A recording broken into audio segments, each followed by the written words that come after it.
ಕಿಟಕಿ ಓಪನ್ ಮಾಡಿದ್ರೆ ಚಳಿ ಆಗುತ್ತೆ, ಕಿಟಕಿ ಕ್ಲೋಸ್ ಮಾಡಿದ್ರೆ ಸೆಕೆ ಆಗುತ್ತೆ. ನಾಳೆ ಎಕ್ಸಾಮ್ ಇತ್ತು, ಓದ್ತಿದ್ದೆ. ಮತ್ತು ರಷ್ಯಾದಲ್ಲಿ ಎಕ್ಸಾಮ್ ಹೇಗಿರುತ್ತೆ ಅಂತನಾ ಗೊತ್ತಾ ನಿಮಗೆ? ಬನ್ನಿ ಇವತ್ತು ನಾನು ಹೇಳ್ತೀನಿ. MBBS ಇನ್ Russia, reel versus reality, day 3. ಇಂಡಿಯಾದಲ್ಲಿ MBBS ಮಾಡಿದ್ರೆ ಏನು ಅಂತ ಅಂದರೆ ಎಕ್ಸಾಮ್ಸ್ ಇರ್ತವೆ. ಫಸ್ಟು ಥಿಯರಿ ಇರ್ತೈತೆ, ಆಮೇಲೆ ಪ್ರಾಕ್ಟಿಕಲ್, ವೈವಾ ಈ ಥರ ಎಲ್ಲ ಇರ್ತೈತೆ. ಬಟ್ ರಷ್ಯಾದಲ್ಲಿ ಆ ಥರ ಇಲ್ಲ. ಹಿಂಗೆ ಅಂತನಾ, ನಮಗೆ ಒಂದು ಅವತ್ತಿನ ದಿವಸನೇ ನಮಗೆ ರಿಸಲ್ಟ್ನೆಲ್ಲ ಡಿಲೇ ಎಲ್ಲ ಏನಿಲ್ಲ, ಯಾವತ್ತು ಬರ್ದಿರ್ತೀವಿ ಅವತ್ತೇ ರಿಸಲ್ಟ್ ಸಿಗುತ್ತೆ. ಅಷ್ಟು ನಮಗೆ ರಿಟರ್ನಲ್ಲಿ ನಮ್ಗೆ ಏನು ಗೊತ್ತೈತೆ ಅದನ್ನು ಬರ್ಕೊಬೇಕು, ಅದು ರಿಟರ್ನು.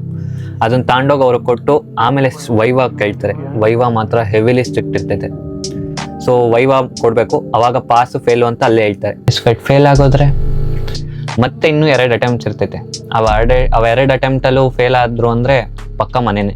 ಇದು brutal reality of exams in Russia. ಹಾಗಾದರೆ ಬರೀ ವೈವಾ ಕೇಳಿ ಒಬ್ಬ ಸ್ಟೂಡೆಂಟ್ ಎಬಿಲಿಟಿನ ಟೆಸ್ಟ್ ಮಾಡ್ಬೋದಾ?